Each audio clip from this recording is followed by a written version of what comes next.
Pride and Prejudice by Jane Austen. Chapter 53.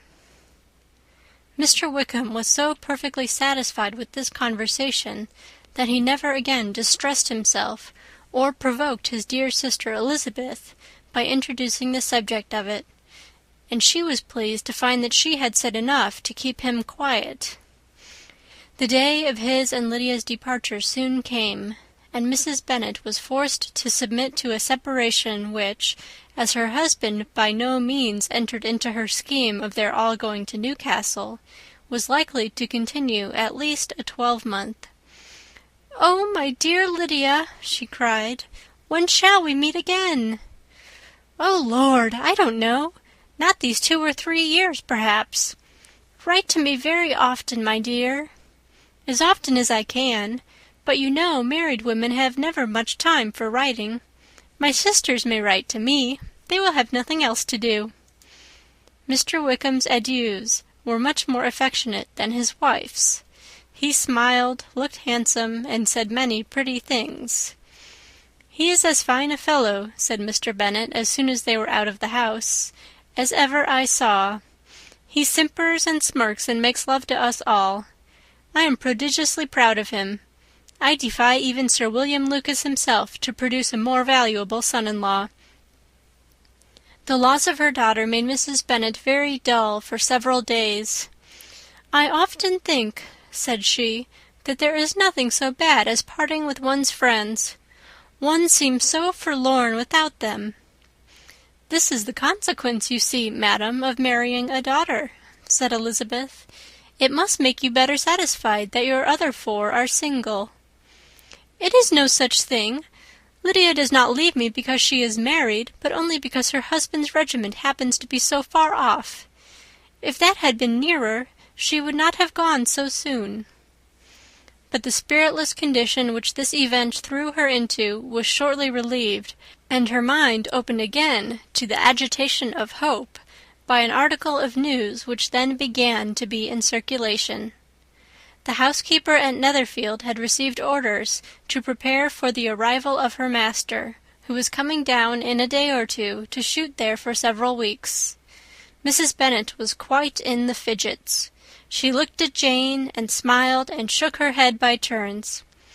"Well, well, and so Mr. Bingley is coming down, sister," for Mrs. Phillips first brought her the news. "Well, so much the better. Not that I care about it, though. He is nothing to us, you know, and I am sure I never want to see him again.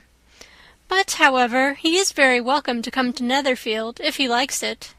And who knows what may happen? But that is nothing to us. You know, sister, we agreed long ago never to mention a word about it." "And so is it quite certain he is coming?" "You may depend on it," replied the other, "for Mrs. Nichols was in Meryton last night.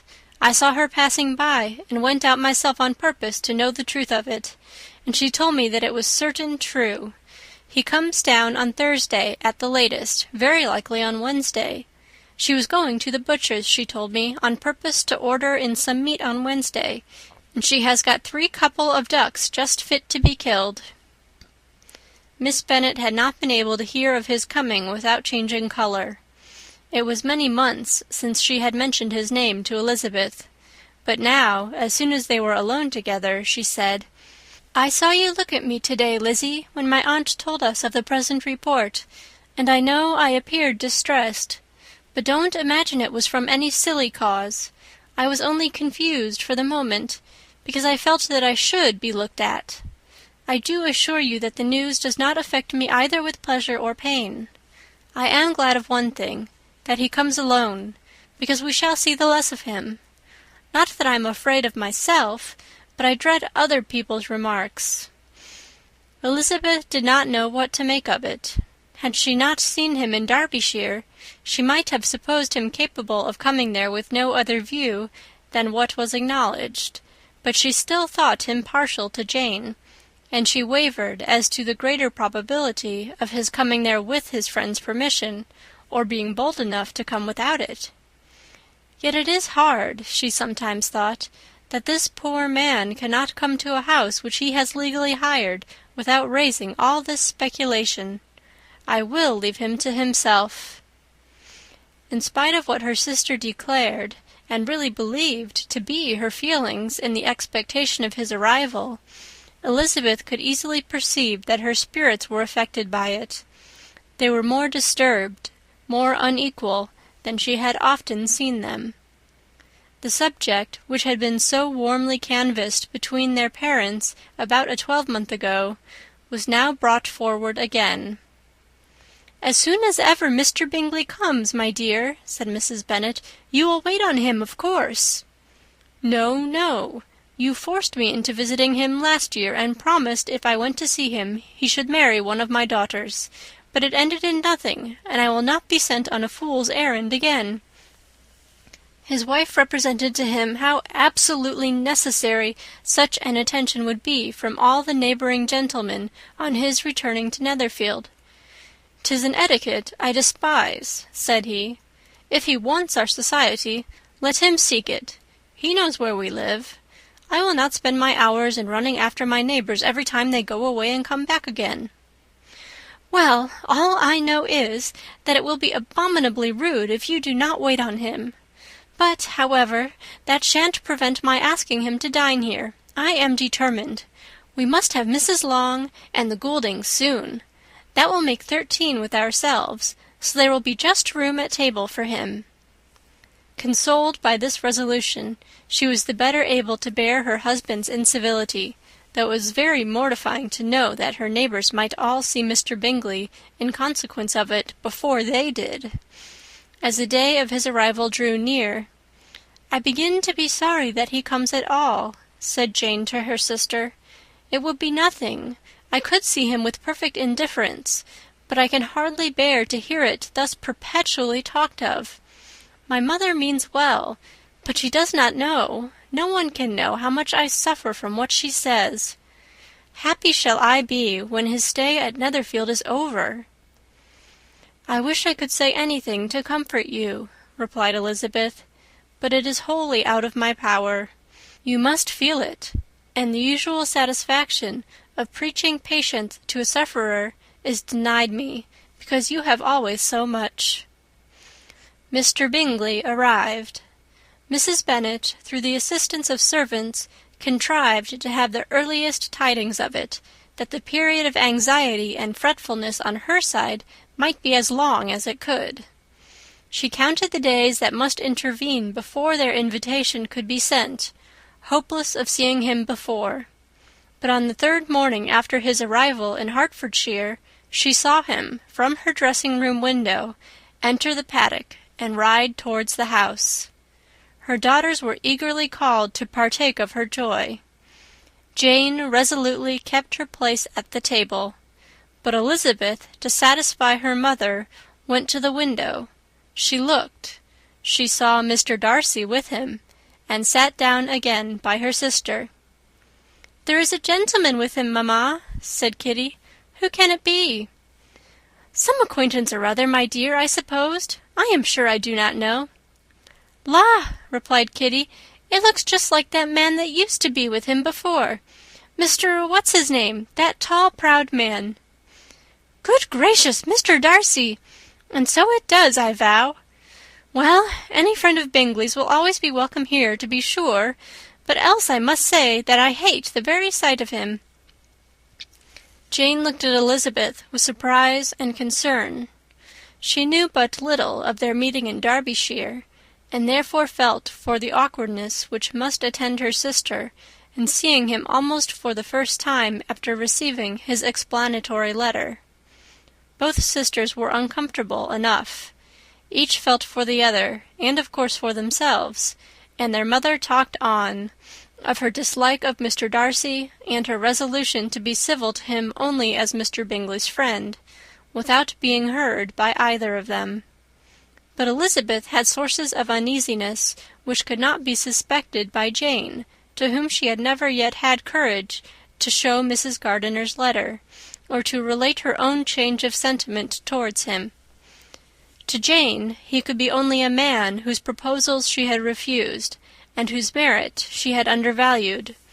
But to her own more extensive information He was the person to whom the whole family were indebted for the first of benefits, and whom she regarded herself with an interest, if not quite so tender, at least as reasonable and just as what Jane felt for Bingley.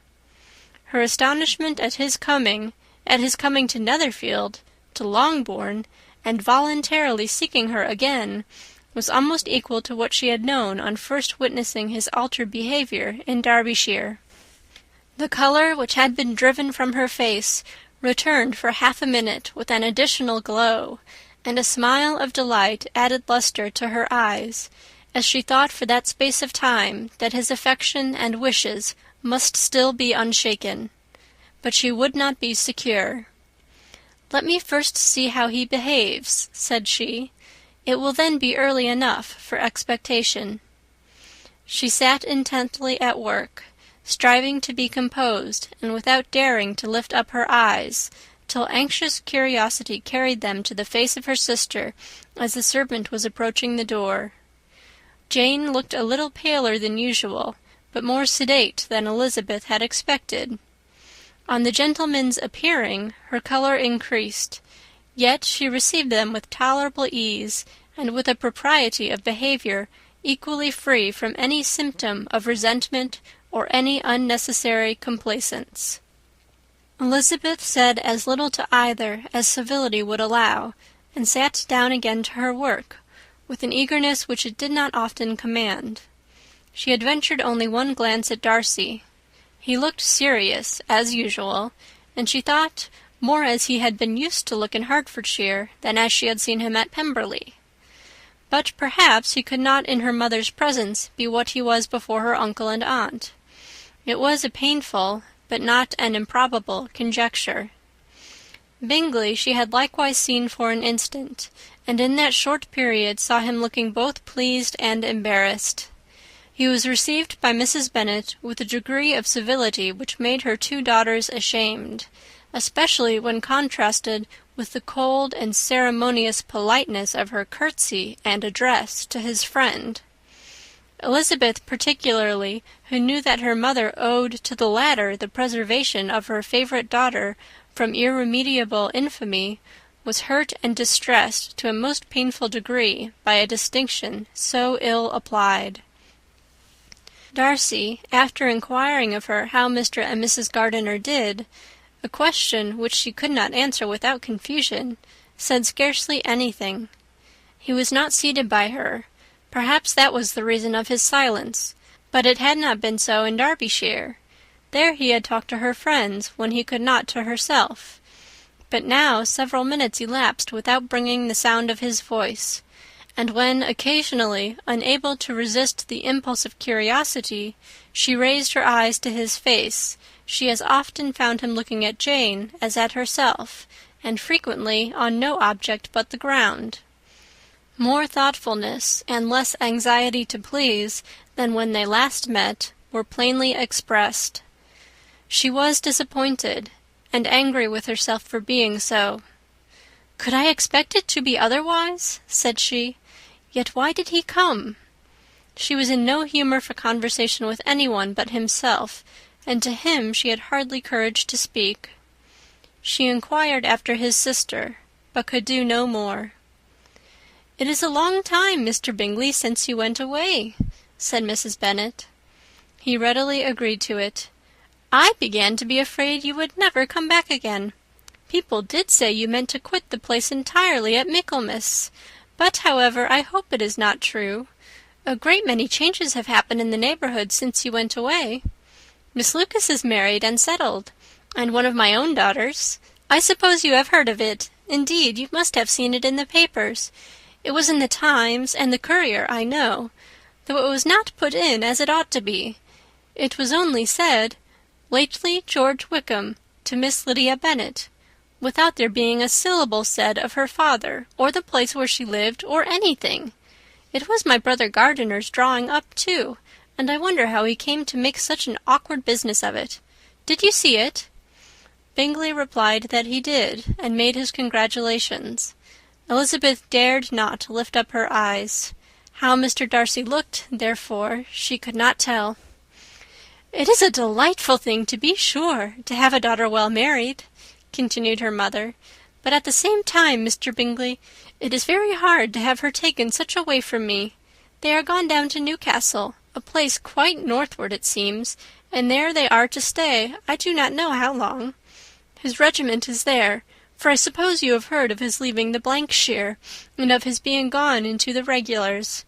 Thank heaven he has some friends, though perhaps not so many as he deserves." Elizabeth, who knew this to be levelled at Mr. Darcy, was in such misery of shame that she could hardly keep her seat. It drew from her, however, the exertion of speaking, which nothing else had so effectually done before, and she asked Bingley whether he meant to make any stay in the country at present. A few weeks, he believed. "When you have killed all your own birds, Mr. Bingley," said her mother, "I beg you will come here and shoot as many as you please on Mr. Bennet's manor. I am sure he will be vastly happy to oblige you, and will save all the best of the coveys for you." Elizabeth's misery increased at such unnecessary, such officious attention. Were the same fair prospect to arise at present as had flattered them a year ago, everything, she was persuaded, would be hastening to the same vexatious conclusion. At that instant she felt that years of happiness could not make Jane or herself amends for moments of such painful confusion. "The first wish of my heart," she said to herself, "is never more to be in company with either of them. Their society can afford no pleasure that will atone for such wretchedness as this. Let me never see either one or the other again." Yet the misery, for which years of happiness were to offer no compensation, received soon afterwards material relief from observing how much the beauty of her sister rekindled the admiration of her former lover. When first he came in, he had spoken to her but little, but every 5 minutes seemed to be giving her more of his attention. He found her as handsome as she had been last year, as good-natured and as unaffected, though not quite so chatty. Jane was anxious that no difference should be perceived in her at all, and was really persuaded that she talked as much as ever. But her mind was so busily engaged that she did not always know when she was silent. When the gentlemen rose to go away, Mrs. Bennet was mindful of her intended civility, and they were invited and engaged to dine at Longbourn in a few days' time. "You are quite a visit in my debt, Mr. Bingley," she added, "for when you went to town last winter, you promised to take a family dinner with us as soon as you returned.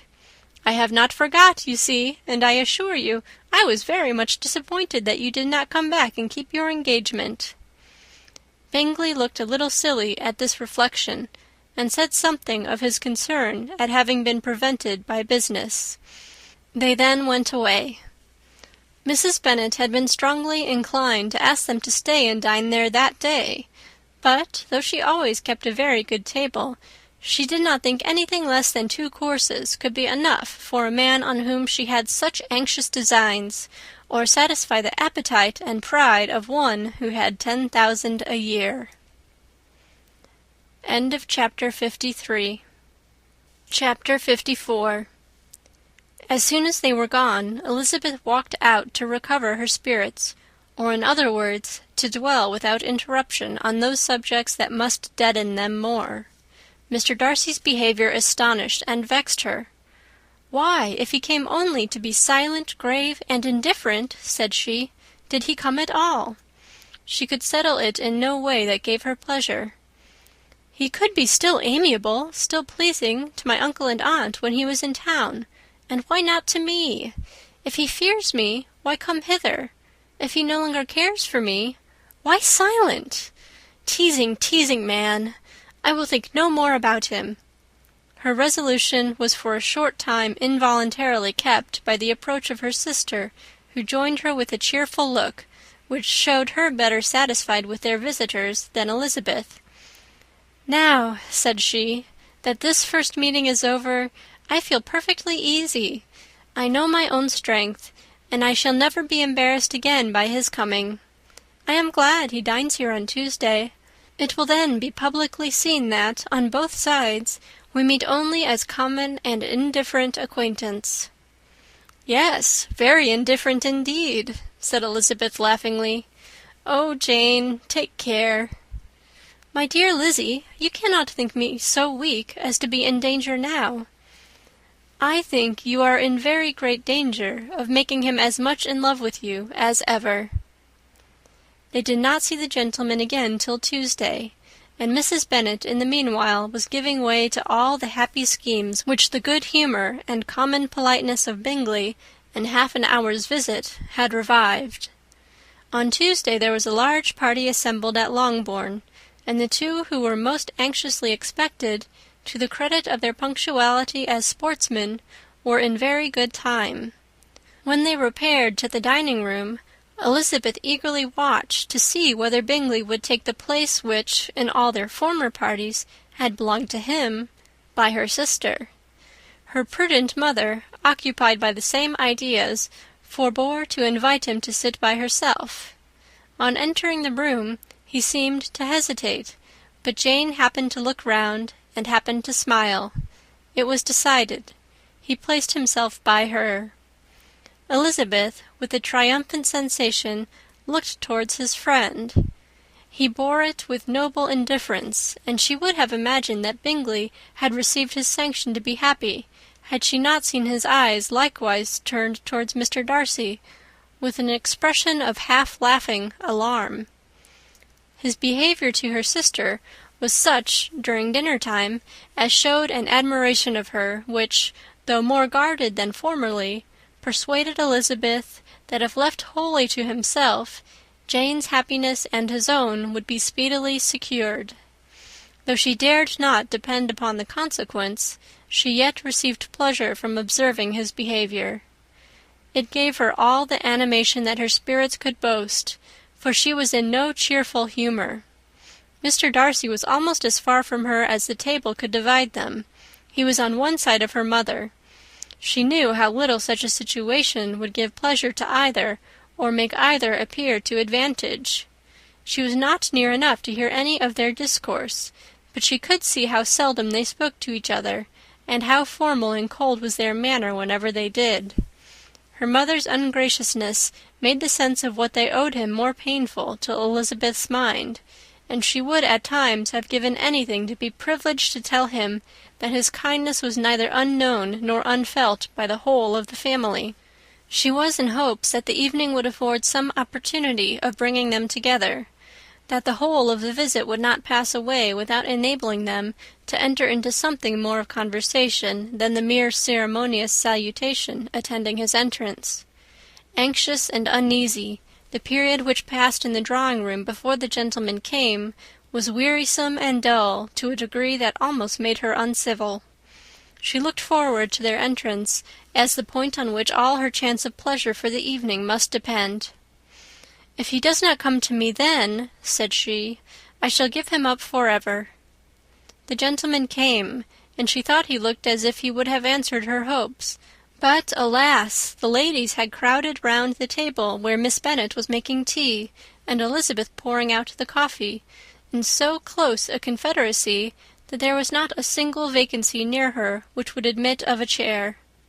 And on the gentleman's approaching, one of the girls moved closer to her than ever, and said in a whisper, "The men shan't come and part us, I am determined. We want none of them, do we?" Darcy had walked away to another part of the room. She followed him with her eyes, envied every one to whom he spoke, had scarcely patience enough to help anybody to coffee, and then was enraged against herself for being so silly. A man who has once been refused! How could I ever be foolish enough to expect a renewal of his love? Is there one among the sex who would not protest against such a weakness as a second proposal to the same woman? There is no indignity so abhorrent to their feelings.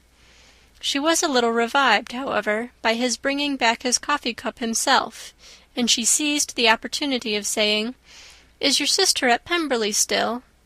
"Yes, she will remain there till Christmas." "And quite alone? Have all her friends left her?" "Mrs. Annesley is with her. The others have been gone on to Scarborough these 3 weeks." She could think of nothing more to say, but if he wished to converse with her, he might have better success. He stood by her, however, for some minutes in silence, and at last, on the young lady's whispering to Elizabeth again, he walked away.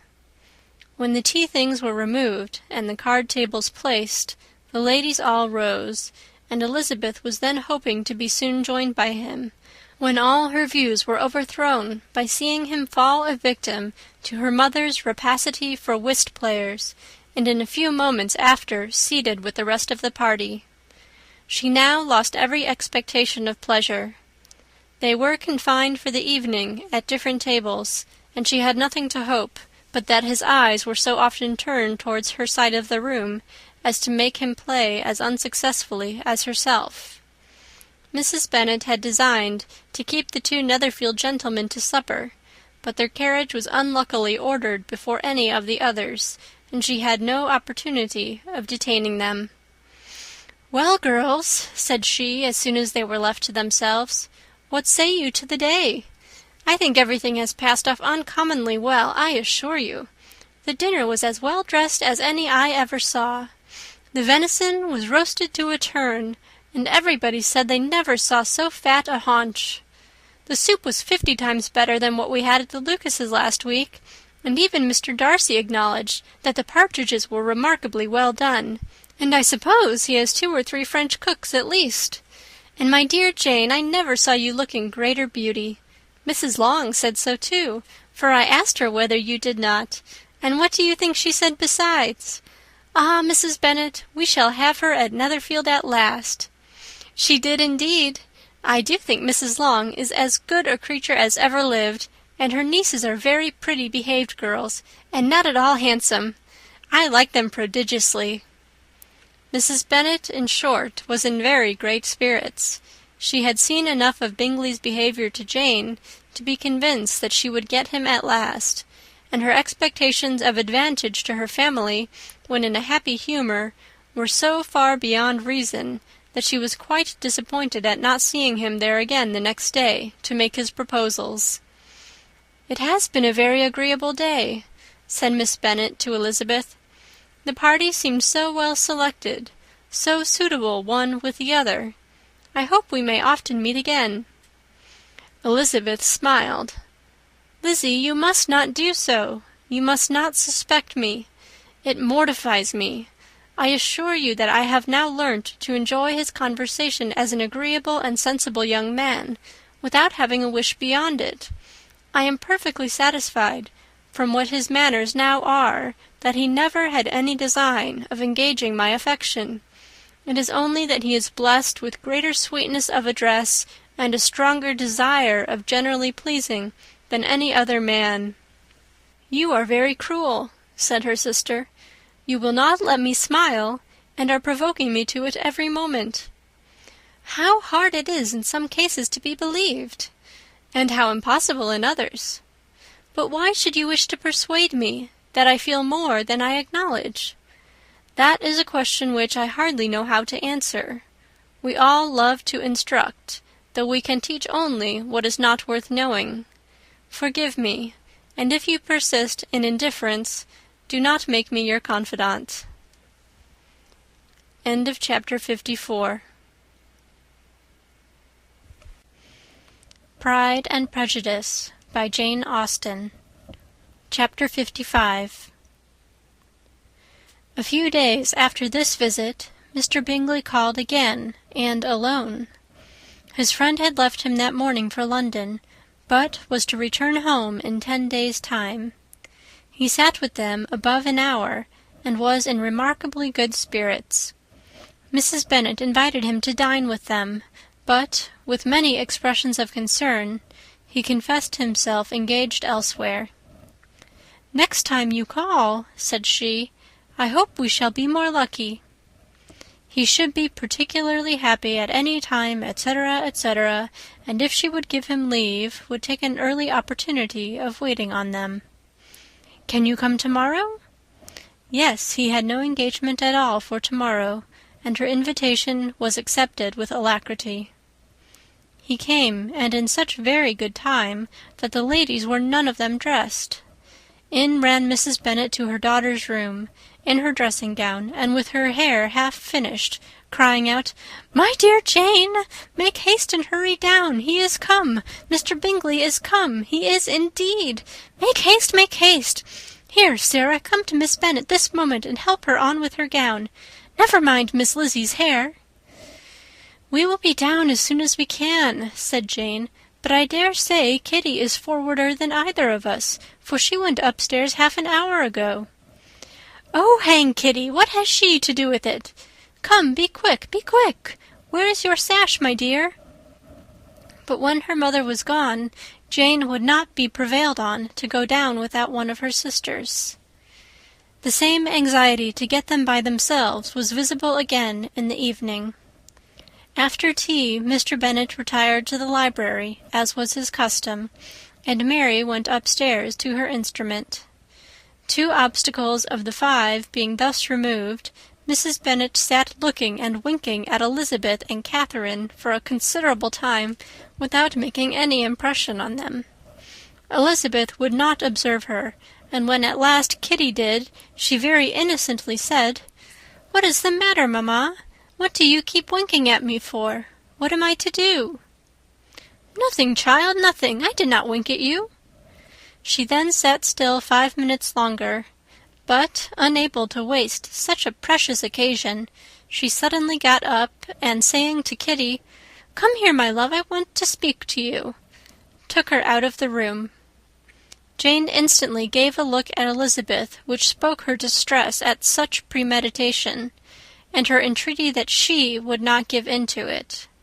In a few minutes Mrs. Bennet half opened the door and called out, "Lizzie, my dear, I want to speak with you." Elizabeth was forced to go. "We may as well leave them by themselves, you know," said her mother, as soon as she was in the hall. "Kitty and I are going upstairs to sit in my dressing-room." Elizabeth made no attempt to reason with her mother, but remained quietly in the hall till she and Kitty were out of sight, then returned into the drawing-room. Mrs. Bennet's schemes for this day were ineffectual. Bingley was everything that was charming, except the professed lover of her daughter. His ease and cheerfulness rendered him a most agreeable addition to their evening party, and he bore, with the ill-judged officiousness of the mother, and heard all her silly remarks with a forbearance and command of countenance particularly grateful to the daughter. He scarcely needed an invitation to stay supper, and before he went away an engagement was formed, chiefly through his own and Mrs. Bennet's means, for his coming next morning to shoot with her husband. After this day Jane said no more of her indifference. Not a word passed between the sisters concerning Bingley, but Elizabeth went to bed in the happy belief that all must speedily be concluded, unless Mr. Darcy returned within the stated time. Seriously, however, she felt tolerably persuaded that all this must have taken place with that gentleman's concurrence. Bingley was punctual to his appointment, and he and Mr. Bennet spent the morning together, as had been agreed on. The latter was much more agreeable than his companion expected. There was nothing of presumption or folly in Bingley that could provoke his ridicule, or disgust him into silence, and he was more communicative and less eccentric than the other had ever seen him. Bingley, of course, returned with him to dinner, and in the evening Mrs. Bennet's invention was again at work to get everybody away from him and her daughter. Elizabeth, who had a letter to write, went into the breakfast-room for that purpose soon after tea, for as the others were all going to sit down to cards, she could not be wanted to counteract her mother's schemes. But on returning to the drawing-room, when her letter was finished, she saw, to her infinite surprise, there was reason to fear that her mother had been too ingenious for her. On opening the door, she perceived her sister and Bingley standing together over the hearth, as if engaged in earnest conversation, and had this led to no suspicion, The faces of both, as they hastily turned round and moved away from each other, would have told it all. Their situation was awkward enough, but hers, she thought, was still worse. Not a syllable was uttered by either, and Elizabeth was on the point of going away again, when Bingley, who as well as the other had sat down, suddenly rose, and, whispering a few words to her sister, ran out of the room. Jane could have no reserves from Elizabeth, where confidence would give pleasure, and instantly embracing her, acknowledged, with the liveliest emotion, that she was the happiest creature in the world. "'Tis too much," she added, "by far too much. I do not deserve it. Oh, why is not everybody as happy?" Elizabeth's congratulations were given with a sincerity, a warmth, a delight, which words could but poorly express. Every sentence of kindness was a fresh source of happiness to Jane. But she would not allow herself to stay with her sister, or say half that remained to be said for the present. "I must go instantly to my mother," she cried. "I would not on any account trifle with her affectionate solicitude, or allow her to hear it from anyone but myself. He is gone to my father already. Oh, Lizzie, to know what I have to relate will give such pleasure to all my dear family. How shall I bear so much happiness?" She then hastened away to her mother, who had purposely broken up the card party, and was sitting upstairs with Kitty. Elizabeth, who was left by herself, now smiled at the rapidity and ease with which an affair was finally settled that had given them so many previous months of suspense and vexation. "And this," said she, "is the end of all his friend's anxious circumspection, of all his sister's falsehood and contrivance, the happiest, wisest, most reasonable end." In a few minutes she was joined by Bingley, whose conference with her father had been short and to the purpose. "Where is your sister?" said he hastily as he opened the door. "With my mother upstairs. She will be down in a moment, I dare say." He then shut the door, and, coming up to her, claimed the good wishes and affection of a sister. Elizabeth honestly and heartily expressed her delight in the prospect of their relationship. They shook hands with great cordiality, and then, till her sister came down, she had to listen to all he had to say of his own happiness and of Jane's perfections, and, in spite of his being a lover, Elizabeth really believed all his expectations of felicity to be rationally founded, because they had for basis the excellent understanding and super-excellent disposition of Jane, and a general similarity of feeling and taste between her and himself. It was an evening of no common delight to them all. The satisfaction of Miss Bennet's mind gave a glow of such sweet animation to her face as made her look handsomer than ever. Kitty simpered and smiled, and hoped her turn was coming soon. Mrs. Bennet could not give her consent or speak her approbation in terms warm enough to satisfy her feelings, though she talked to Bingley of nothing else for half an hour. And when Mr. Bennet joined them at supper, his voice and manner plainly showed how really happy he was. Not a word, however, passed his lips in allusion to it till their visitor took his leave for the night, but as soon as he was gone, he turned to his daughter and said, "Jane, I congratulate you. You will be a very happy woman." Jane went to him instantly, kissed him, and thanked him for his goodness. "You are a good girl," he replied, "and I have great pleasure in thinking you will be so happily settled. I have not a doubt of your doing very well together. Your tempers are by no means unlike. You are each of you so complying that nothing will ever be resolved on, so easy that every servant will cheat you, and so generous that you will always exceed your income." "I hope not so. Imprudence or thoughtlessness in money matters would be unpardonable in me." "Exceed their income, my dear Mr. Bennet!" cried his wife. "What are you talking of? Why, he has 4,000 or 5,000 a year, and very likely more." Then addressing her daughter, "Oh, my dear, dear Jane, I am so happy. I am sure I shan't get a wink of sleep all night.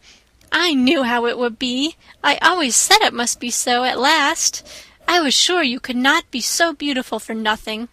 I remember as soon as ever I saw him, when he first came into Hertfordshire last year, I thought how likely it was that you should come together. Oh, he is the handsomest young man that ever was seen." Wickham, Lydia, were all forgotten. Jane was beyond competition her favourite child. At that moment she cared for no other. Her younger sisters soon began to make interest with her for objects of happiness which she might in future be able to dispense. Mary petitioned for the use of the library at Netherfield, and Kitty begged very hard for a few balls there every winter. Bingley from this time was of course a daily visitor at Longbourn, coming frequently before breakfast, and always remaining till after supper, unless when some barbarous neighbour, who could not be enough detested, had given him an invitation to dinner which he thought himself obliged to accept. Elizabeth had now but little time for conversation with her sister, for while he was present, Jane had no attention to bestow on anyone else, but she found herself considerably useful to both of them in those hours of separation that must sometimes occur. In the absence of Jane, he always attached himself to Elizabeth for the pleasure of talking of her, and when Bingley was gone, Jane constantly sought the same means of relief. "He has made me so happy," said she one evening, "by telling me that he was totally ignorant of my being in town last spring. I had not believed it possible." "I suspected as much," replied Elizabeth. "But how did he account for it?" "It must have been his sister's doing. They were certainly no friends to his acquaintance with me, which I cannot wonder at, since he might have chosen so much more advantageously in many respects. But when they see, as I trust they will, that their brother is happy with me, they will learn to be contented, and we shall be on good terms again, though we can never be what we once were to each other." "That is the most unforgiving speech," said Elizabeth, "that I ever heard you utter. Good girl!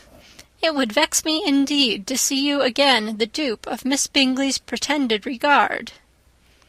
"Would you believe it, Lizzie, that when he went to town last November, he really loved me, and nothing but a persuasion of my being indifferent would have prevented his coming down again?" "He made a little mistake, to be sure, but it is to the credit of his modesty." This naturally introduced a panegyric from Jane on his diffidence and the little value he put on his own good qualities. Elizabeth was pleased to find that he had not betrayed the interference of his friend, for, though Jane had the most generous and forgiving heart in the world, she knew it was a circumstance which must prejudice her against him. "I am certainly the most fortunate creature that ever existed," cried Jane. "Oh, Lizzie, why am I thus singled from my family, and blessed above them all? If I could but see you as happy, if there were but such another man for you!" "If you were to give me 40 such men, I could never be so happy as you. Till I have your disposition, your goodness, I never can have your happiness. No, no, let me shift for myself, and perhaps, if I have very good luck, I may meet with another Mr. Collins in time." The situation of affairs in the Longbourn family could not be long a secret. Mrs. Bennet was privileged to whisper it to Mrs. Phillips, and she ventured, without any permission, to do the same by all her neighbours in Meryton. The Bennets were speedily pronounced to be the luckiest family in the world, though only a few weeks before, when Lydia had first run away, they had been generally proved to be marked out for misfortune. End of chapter 55.